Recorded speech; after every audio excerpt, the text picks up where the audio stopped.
আসসালামু আলাইকুম রহমতুল্লাহি ওবরকাতুহু। সম্মানিত দর্শক, 2026 সনের ফেব্রুয়ারি মাসের 15 তারিখে রাত্রিবেলায় ভিডিও করছি। এখনো পর্যন্ত রাষ্ট্র ক্ষমতা ডক্টর মোহাম্মদ ইউনূসের হাতে। এখনো অবধি যারা নির্বাচিত সংসদ সদস্য তারা শপথ গ্রহণ করেননি এবং সম্ভাব্য বা অবশ্যম্ভাবী প্রধানমন্ত্রী হিসেবে তারেক রহমান সাহেব দায়িত্ব গ্রহণ করেননি। শোনা যাচ্ছে যে 15 তারিখ আজকে, 18 তারিখে, 17 থেকে যেটা হওয়ার কথা ছিল 18 তারিখে এই আনুষ্ঠানিকতা সম্পন্ন হবে। এর মধ্যে বাংলাদেশে অনেকগুলো অনার সৃষ্টি তৈরি হয়ে গেছে। হঠাৎ করে এই নির্বাচনের আগের দিন বা পরের দিন এরকমই একটা অবস্থা। ঢাকা বিশ্ববিদ্যালয়ের যে আলোচিত ভাইস চ্যান্সেলর, যার সিভি মানে তার শিক্ষাগত যোগ্যতার যে সার্টিফিকেটগুলো যেখানে তিনি বর্ণনা করেছেন, এটা নাকি 17 পৃষ্ঠা বা 18 পৃষ্ঠা, এত তার যোগ্যতা। তো এই ভাইস চ্যান্সেলর তিনি হঠাৎ করে ঘোষণা দিলেন যে তিনি পদত্যাগ করবেন। কেউ কেউ বলল যে তাকে রাষ্ট্রদূত রূপে সুইডেনে পাঠানো হবে, কিন্তু ইট ইজ টু লেট। আবার অনেকে বলার চেষ্টা করলো তিনি কি ভয় পেয়ে এলেন কিনা, তিনি জামাতের লোক, শিবিরের লোক, ইত্যাদি ইত্যাদি বিভিন্ন কথাবার্তা। চট্টগ্রাম বিশ্ববিদ্যালয়ে থাকতে এটা করেছেন, ওটা করেছেন। কাজেই এই গত 17 মাসে তিনি যে সকল কর্মকাণ্ড করেছেন, বিএনপি ক্ষমতা গ্রহণ করার সাথে সাথে কড়াই গণ্ডে তার কাছ থেকে আদায় করা হবে। তার কাছে জিজ্ঞাসা করা হবে যে নীলক্ষেতে প্রেস কয়টা, ডাকসু ব্যালট পেপার কীভাবে ছাপা হয়েছিল, কীভাবে ডাকসু নির্বাচন হয়েছিল, এই বিষয়গুলো। তো তিনি যখন ক্ষমতায় এলেন, I am the first man, প্রথম আমি বললাম যে এই ঢাকা বিশ্ববিদ্যালয়ের ইতিহাসে যত ভাইস চ্যান্সেলর এসেছে, সবচেয়ে বেমানান ভাইস চ্যান্সেলর হলেন এই ভদ্রলোক। ঢাকা বিশ্ববিদ্যালয়ে আসলে এনাকে মানায় না।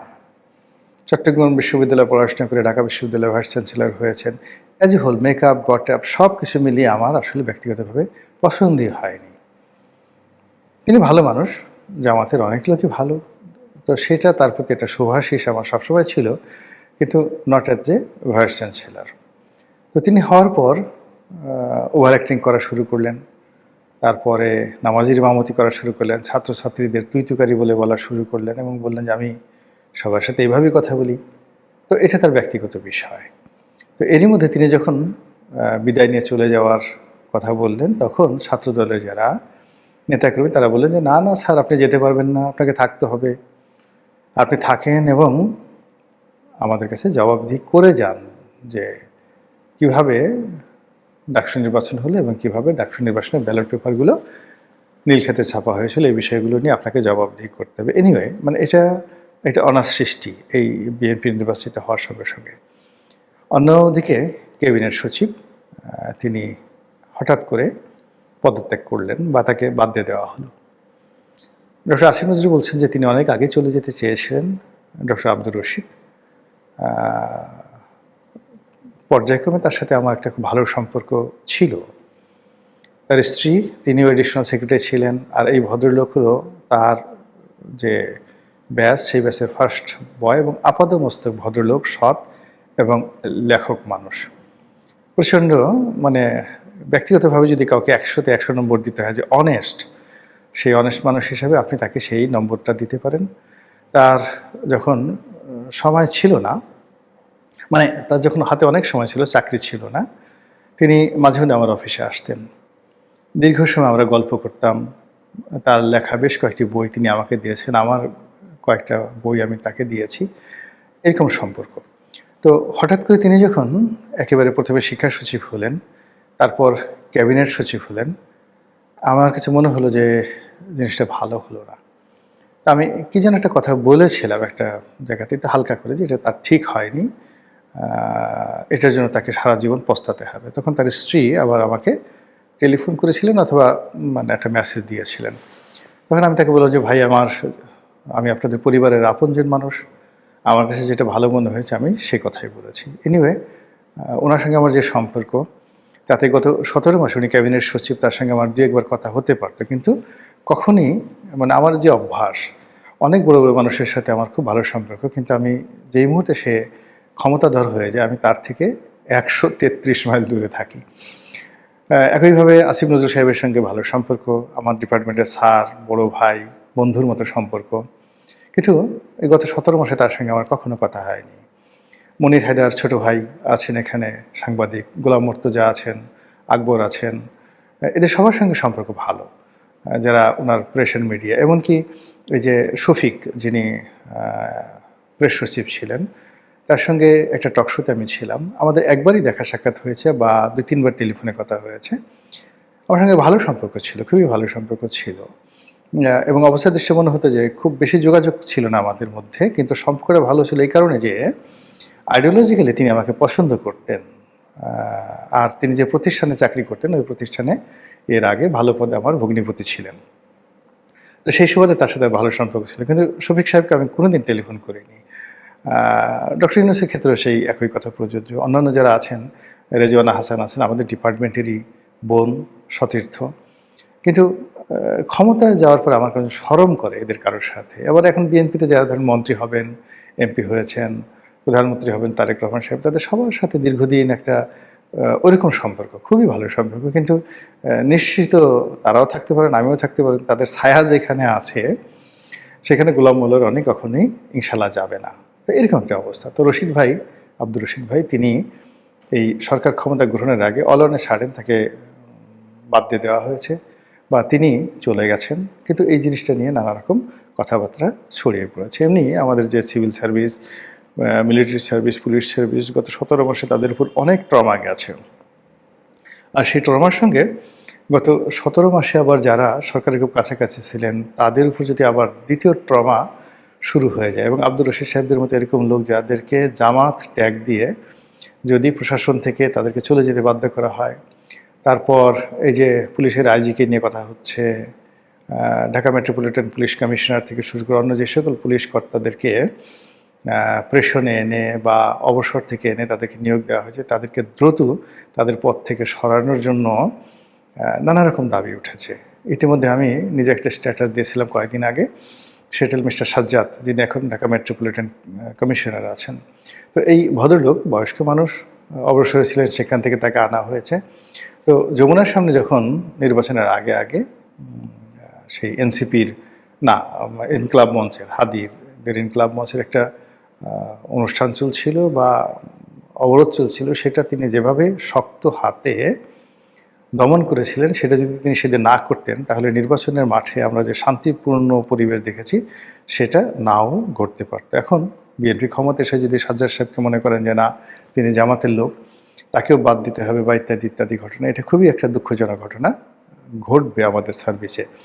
এনিওয়ে, এরকম নানা রকম কথাবার্তা হচ্ছে। কেউ রাষ্ট্রপতিকে নিয়ে কথাবার্তা বলার চেষ্টা করছেন যে শাহাবুদ্দিন চুপ্পু কী করবেন, তিনি কি পদত্যাগ করবেন নাকি সরকার তাকে রেখে দিবে, বা সরকার যদি তাকে রেখে দিতে চায় তিনি কি থাকবেন, ইত্যাদি নানা রকম প্রশ্ন। আর সবচেয়ে বেশি প্রশ্ন হচ্ছে ডক্টর মোহাম্মদ ইউনূসকে নিয়ে।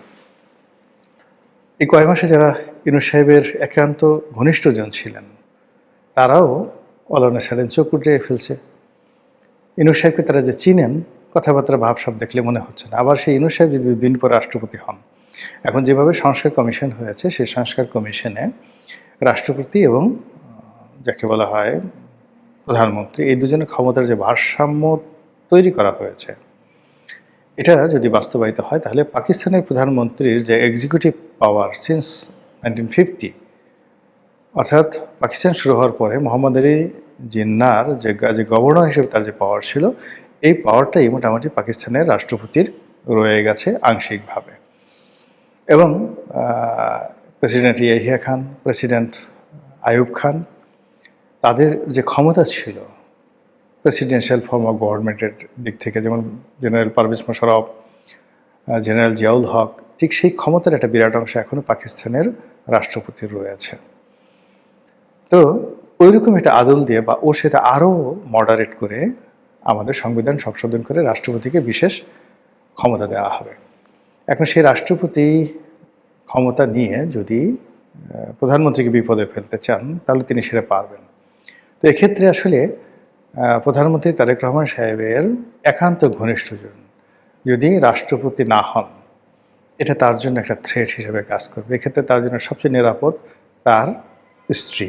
তার স্ত্রীকে যদি রাষ্ট্রপতি হিসেবে মনোনয়ন দেওয়া হয় তাহলে তিনি নিরাপদ। এমনকি তার দলের যারা লোকজন আছেন একান্ত ঘনিষ্ঠজনকেও রাষ্ট্রপতি বানিয়ে তিনি যাকে বলা হয় নিশ্চিন্তে থাকতে পারবেন না।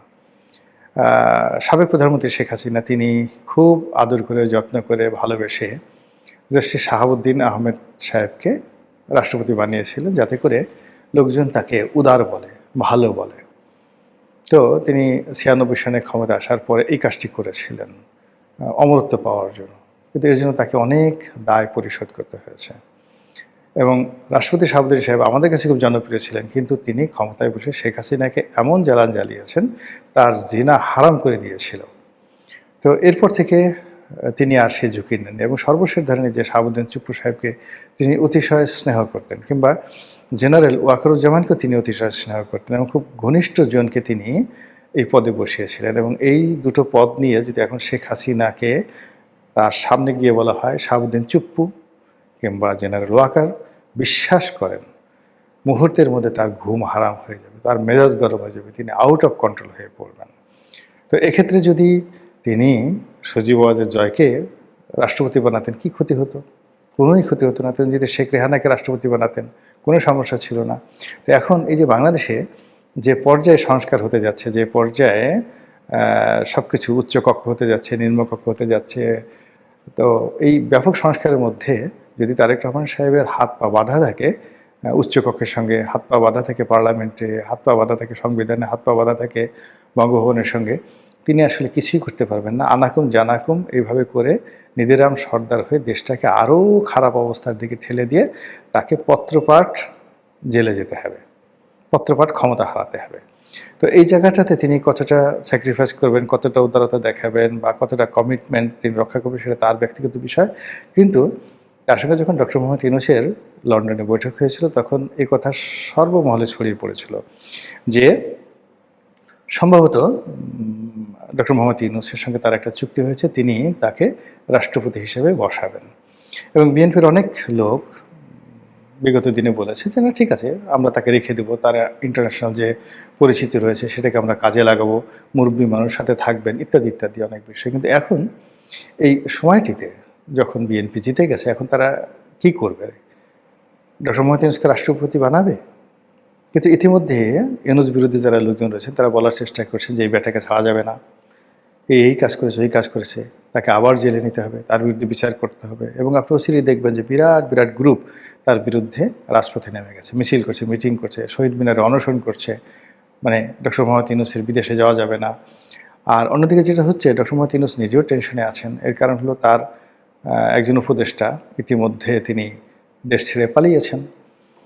তারপরে আরও বেশ কয়েকজন এই গত ১৭ বছরে যারা খুব বেনিফিশিয়ারি ছিলেন, তার মধ্যে উত্তর সিটি কর্পোরেশনের যিনি মিস্টার রেজাদ ছিলেন, তাকে নিয়ে বহু কথাবার্তা হচ্ছে। তারপরে তার আমাদের বেশ কয়েকজন উপদেষ্টা, বিশেষ সহকারী, তাদের আর্থিক দুর্নীতি এবং তাদের ডুয়েল গেম, তারা সেনাপ্রধানের সাথে যোগাযোগ রেখেছে, তারেক রহমান সাহেবের সাথে যোগাযোগ রেখেছে, ইউনূস সাহেবকে বিভ্রান্ত করেছে, এমনকি শেখ হাসিনার সাথেও যোগাযোগ রেখেছে। এরকম বেশ কয়েকজন উপদেষ্টা সম্পর্কে নানা রকম তথ্য রয়েছে। এবং এই উপদেষ্টাগুলো এখন আবার আওয়ামী লীগ বাদ দিয়ে বিএনপির সঙ্গে বা বিএনপি ক্যাবিনেটে ঢোকার জন্য তারা নানা রকম চেষ্টা তদবির করে যাচ্ছে, এবং এটা অনেকজনের নাম ডাইরেক্ট চলে আসছে। এবং এই লোকগুলো যদি বিএনপির সঙ্গে মিশে যেতে পারে, সেটা একজন হোক, দুজন হোক, তিনজন হোক, যে কোনো ফর্মে হোক, তারা প্রথম কাজ তারা করবে সেটা হলো ডক্টর মোহাম্মদ ইউনূসের সর্বনাশ করবে। তারা বিএনপিকে খেপিয়ে তুলবে ইউনূস সাহেবের বিরুদ্ধে, এবং তাদের যে এক্সিকিউটিভ পাওয়ার থাকবে একটি নির্বাচিত সরকারের ক্যাবিনেট মেম্বার হিসেবে, সেটা দিয়ে ডক্টর মোহাম্মদ ইউনূসের যে ব্যবসা বাণিজ্য, তার গ্রামীণ ব্যাংক থেকে শুরু করে যা কিছু আছে, প্রত্যেকটা জিনিসের উপরে তারা যে এমবার্গো তৈরি করবে, এটা এই বৃদ্ধ বয়সে ডক্টর মোহাম্মদ ইউনূস কিংবা তার একমাত্র কন্যা যিনি বাংলাদেশে আছেন, তার আরেকটি কন্যা আছে, তিনি আমেরিকাতে থাকেন, তিনি তো আসলে বাংলাদেশের বিষয় নিয়ে কখনো আগ্রহ দেখাননি। গত 17 বছর আসছেন কিনা আমার জানা নেই। কিন্তু তার যে কন্যা আছেন তিনি একেবারে সাধারণ, একেবারে সাধারণ, অর্ডিনারি। এই সমস্ত ব্যাপারে বাবার যে নেম ফেম বা বাবার যে এত টাকা পয়সা, বাবার যে এত কিছু, এগুলো নিয়ে তার কন্যার তো মাথা ব্যথা নেই, সে তার মতো জীবনযাপন করছে। তো যখনই এই যে ইউনূস সাহেবের এই রাজনৈতিক প্রতিপক্ষ এই সময়টিতে তারা যখন ইউনূস সাহেবের বিরুদ্ধে নামবেন, তখন ডক্টর মোহাম্মদ ইউনূস তো বটেই, তার সঙ্গে সঙ্গে তার প্রিয়জন যারা যারা আছেন, যেমন স্বাস্থ্য উপদেষ্টা ছিলেন সেই গ্রামীণ ব্যাংকের যে ভদ্রমহিলা, ডক্টর ইউনূসের সাথে তার দীর্ঘদিনের ভালো সম্পর্ক। তারপরে লামিয়া মোর্শেদ আছেন, তারপরে তার কন্যা আছেন, যারা খুব আপনজন। অন্যদিকে মিডিয়াতে বেশ কিছু লোকজন ডক্টর মোহাম্মদ ইউনূসের আপনজন হিসেবে বিভিন্ন দূতাবাসে প্রেস মিনিস্টার রূপে তারা নিয়োগ লাভ করেছেন। এদের সবার জীবন কিন্তু এই সেই লোকগুলো হারাম করে দেবে যারা এই ডক্টর মোহাম্মদ ইউনূসের এই সময়টাতে মধুমেওয়া লুণ্ঠন করেছে, দুর্নীতির সাথে জড়িত হয়েছে এবং 2 হাতে টাকা কামিয়েছে। এই লোকগুলো এই টাকাগুলো ডক্টর মোহাম্মদ ইউনূসের বিরুদ্ধে ব্যবহার করে নিজেদের পেট বাঁচানোর জন্য। ঠিক সেই একটা সমীকরণে ডক্টর মোহাম্মদ ইউনূস কি দেশে থাকবেন নাকি দেশের বাইরে চলে যাবেন? তাকে কি দেশে থাকতে দেওয়া হবে না দেশের বাইরে চলে যেতে দেওয়া হবে? তিনি কি তার পূর্বসূরি মঈনুদ্দিন ফখরুদ্দিনের মতো নিরাপদে বিদেশে গিয়ে থাকতে পারবে, নাকি বাংলাদেশে অন্যান্য যে সকল ক্ষমতাচ্যুত লোকজন রয়েছেন তাদের যে দুর্ভোগ দুর্দশা হয় সেগুলো তাকে তাড়া করবে? সময় বলে দেবে। আসসালামু আলাইকুম রহমতুল্লাহি ওয়া বারাকাতুহু।